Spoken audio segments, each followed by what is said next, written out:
So, do you see what's happening now? That a lot of these jobs are still hiring. Like everywhere I have driven, like most of the places in South LA, I'm still seeing hiring signs. I thought that would have like probably ended by now, but now that they had started opening things back up and they relaxed on the mandates, but I'm also seeing that the numbers are rising of people that are getting sick again, and they're starting to start those booster shots for people who are over the age of 50, and they're starting up to offer the testing again, and it just seems like it's in waves now where this COVID has been happening in different places. And so what I've also observed more recently is that there are still hiring signs.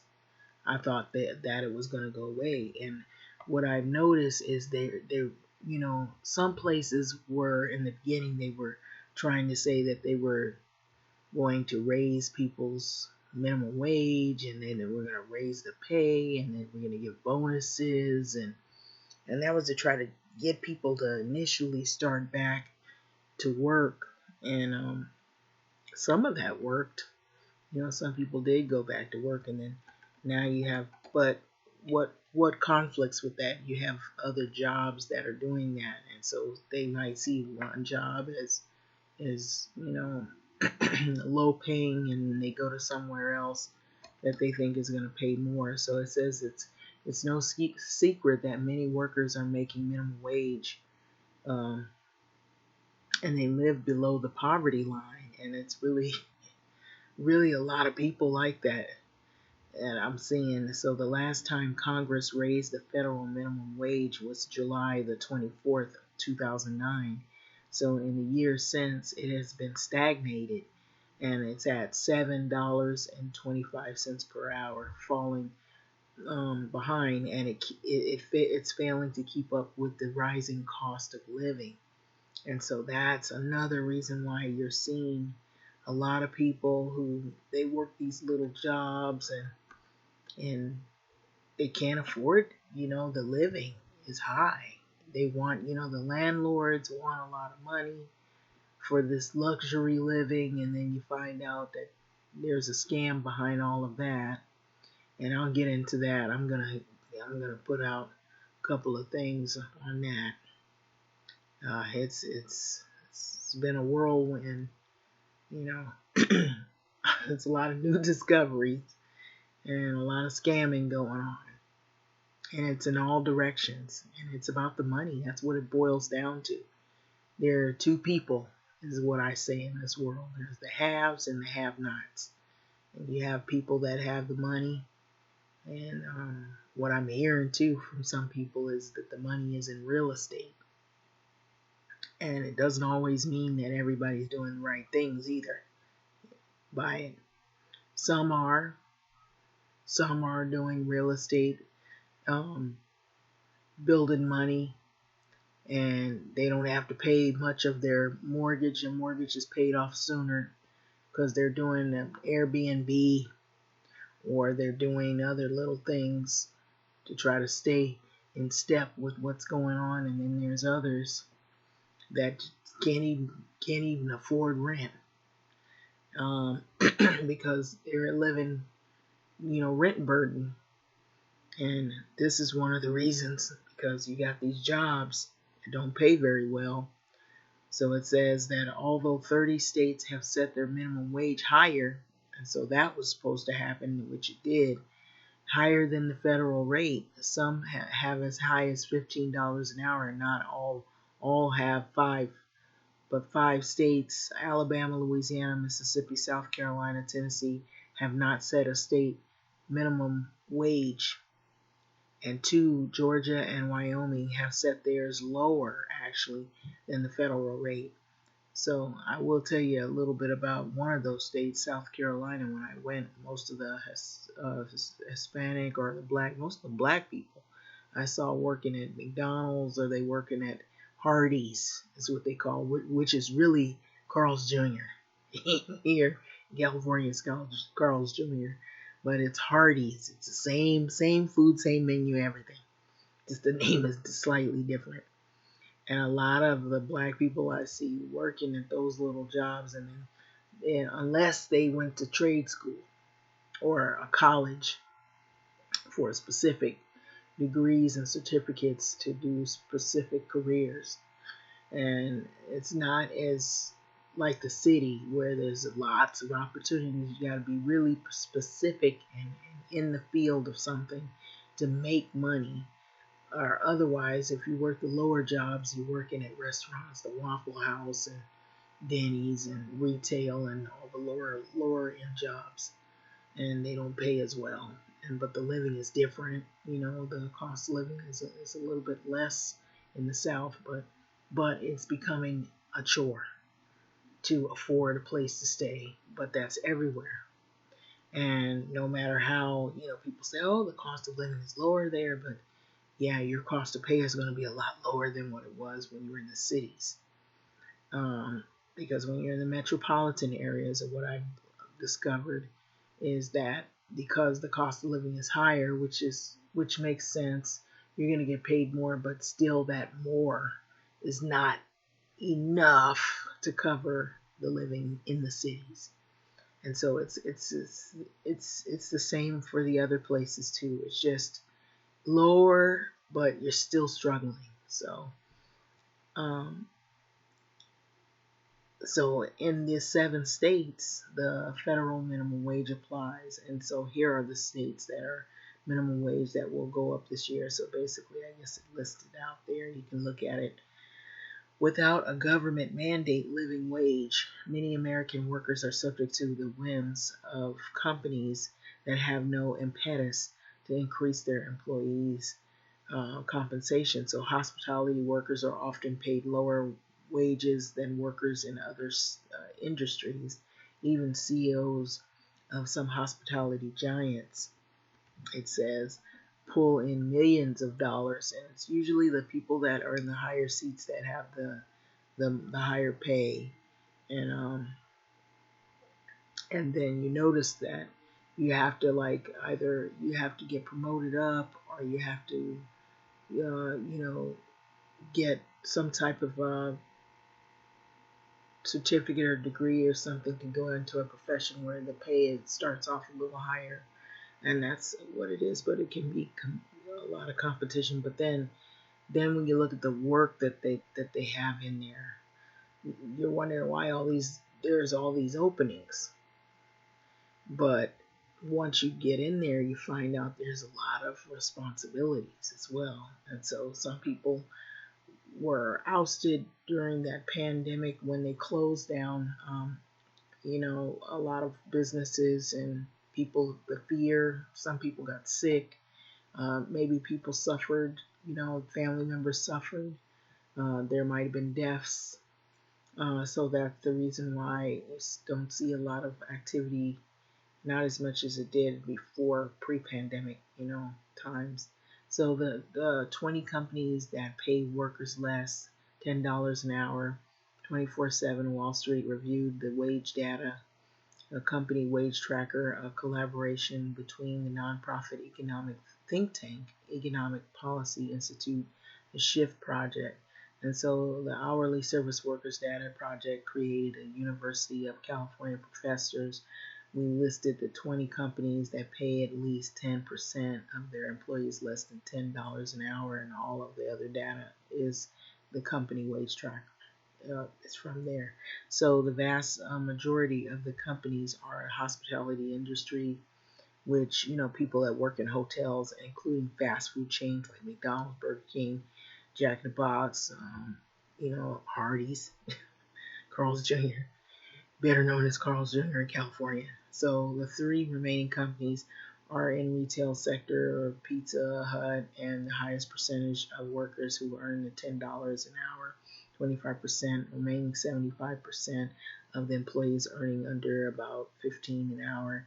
And so all the CEOs, their pay were it wasn't available for every company of the companies whose CEOs pay is available. So Dollar General dwarfed the rest, and with the CEO compensation of 58.5 million, and so that's probably there. And the next highest, the CEO was listed as Wendy's, which is 13. Wendy's restaurant listed at 13.1 million.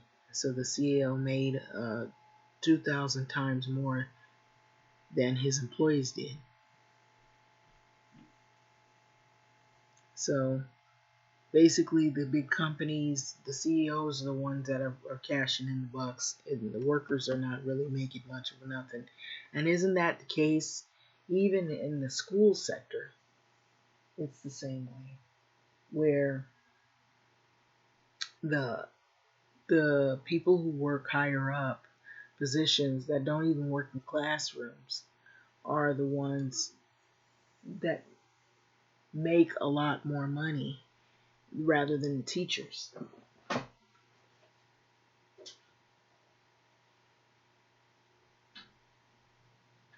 so that is what I've learned is mostly people who are in the higher seats, the higher positions, they have been doing well in the pandemic, and the wealthy have been doing specifically well. They specifically the wealthy have been doing a lot better than those that live below or are near the poverty level. And so that's how you see who fares in the storm of things. Um, there's been a lot of evictions, and that hasn't worked well because what happens is you have a lot of homelessness, and that has grown over the years exponentially. And so, going along with what has been said, I might as well mention there's a lot of what I've discovered here in South Los Angeles. There's a lot of slumlords, and I have to stress that the living is high, but the quality of living is not good. You know, anybody can slap a label on an apartment complex or a place and say it's luxury living, but when you see what they do, they just gloss over and paint over the issues.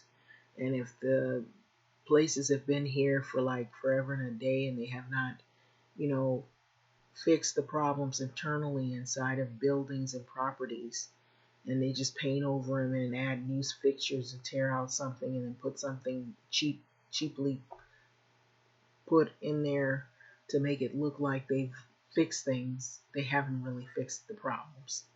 So if there's plumbing problems, electrical problems, if there's other internal problems with properties, if it's a fixer-upper and it's cheap and they got it and they just gloss over and paint over the issue, then there's big problems. And so that's what I've learned. A lot of the apartments that are in these areas have been here since I was probably in high school.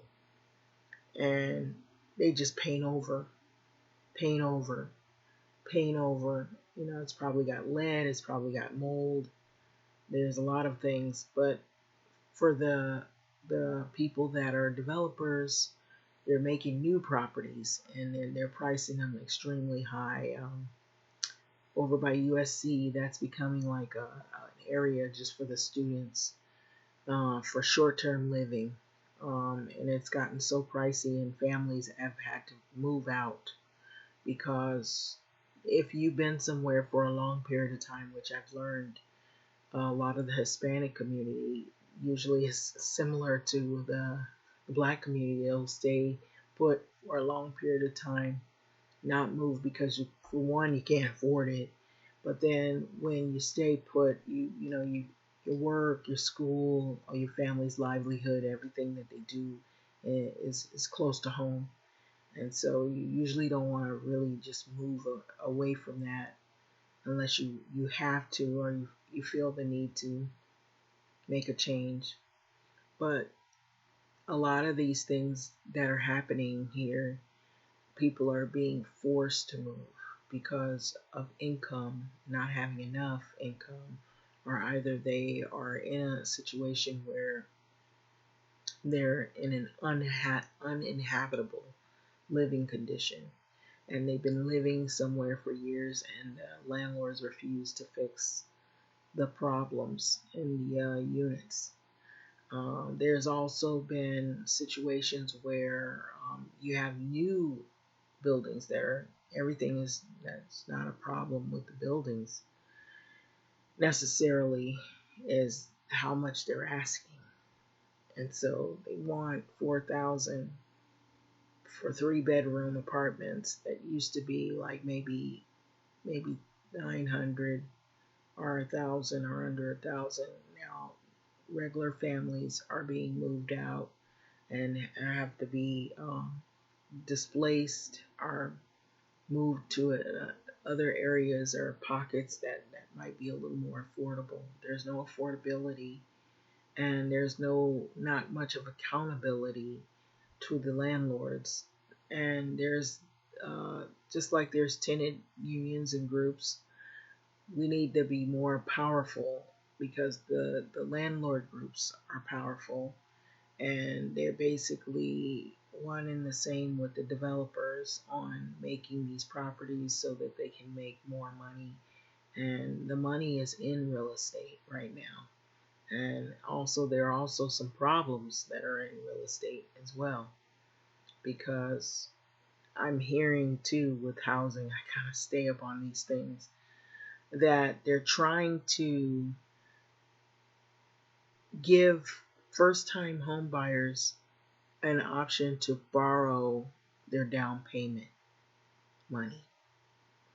And I don't know if that's the best thing to do. What I'm hearing is debt, and that we're headed for another 2008.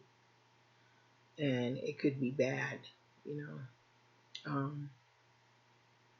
And everybody asks, is there a housing bubble and this, that, and the other? But some people are good with, managing their money and setting a plan forth on what they're going to do when it comes to their living situation. And then sometimes that doesn't always work out, even if you're the best planner.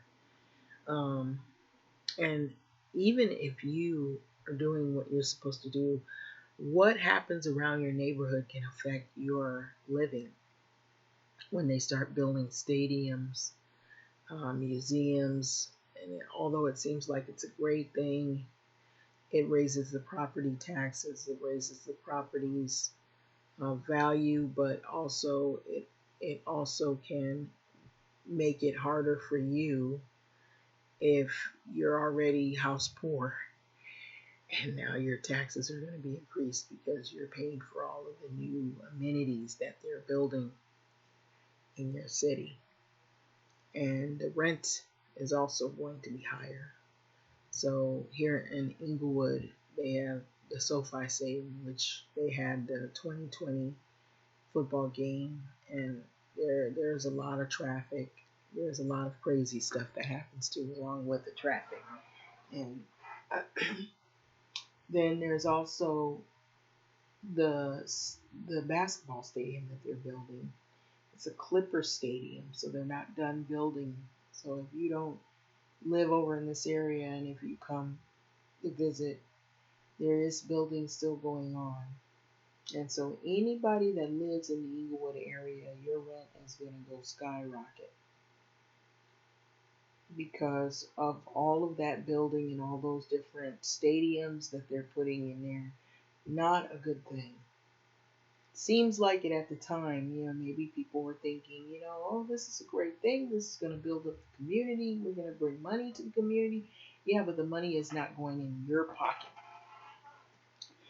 It's going to go out of your pocket because now property taxes are going to be higher, and your rent's going to be higher, and everything else around it's going to be higher. So what I'm learning is it just seems like it's just like what it boils down to is money. And like I said in closing this video, it is about the haves and the have-nots. And that seems like the whole scheme of things. When I've been looking, there was a news segment talking about Miami, the Haitian community, how they're evicting them left and right because they did not want to move because the sea level is rising and they wanted to take their properties away. And so there's a lot going on with that. And so all of those people who actually helped to build that area are being ousted out of their community. It's the same thing everywhere you look. I don't care what area, there's gentrification going on everywhere. And it is about the money. And it's greed going on in the full scheme of things. And it's just nonstop. The greed monster is growing. And the poverty is growing. And the homelessness is also growing. And now you got people marketing off of what should be a right to have a place to live, not just a luxury. No, it should be a right for people to have somewhere to live. Now it has become a marketing tool. What do you want? Washer and dryer? Do you want a patio? Do you want a yard? Do you want your kitchen small or big? You want a new refrigerator, stove? All these things like that. And these are the basic necessities, what you thought basic needs, now is being marketed off. Whether who can afford it and who can't. And so if you can't afford it now, you got a smaller place or no place, or you gotta maybe go to a place where you have to share a kitchen versus somebody who can afford to have all of these amenities plus the place, and then they have their own place to sleep and eat and live depending on their employment status or their money.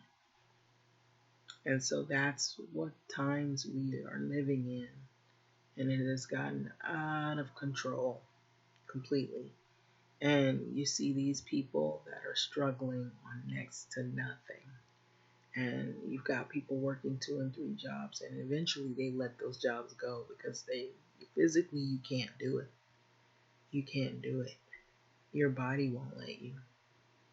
Even if your mind says, I gotta work these 2 jobs so I can pay the bills, your body's gonna tell you eventually,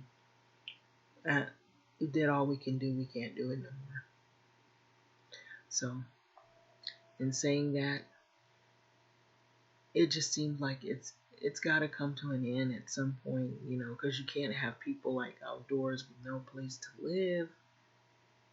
And all it's going to do is increase homelessness and poverty. The poverty level is going to skyrocket as well, along with homelessness and with the cost of living being high as it is and what they're doing. There's also some scams going on. I want to remind you that the rental companies have third parties, or parties are out there posing as rental or leasing agents, and all they want to do is take your money for applications. So they take your money for these applications. They show you these apartments, and per each adult, it used to be with one adult, you're applying for everybody's going to live there, and they would just do a simple background check of everyone. But now it's gotten to the point to where now everybody has to pay $30, $40, $50 sometimes per application, and then you might not even get the place. And then if they run your credit, it makes your credit score go down a little bit.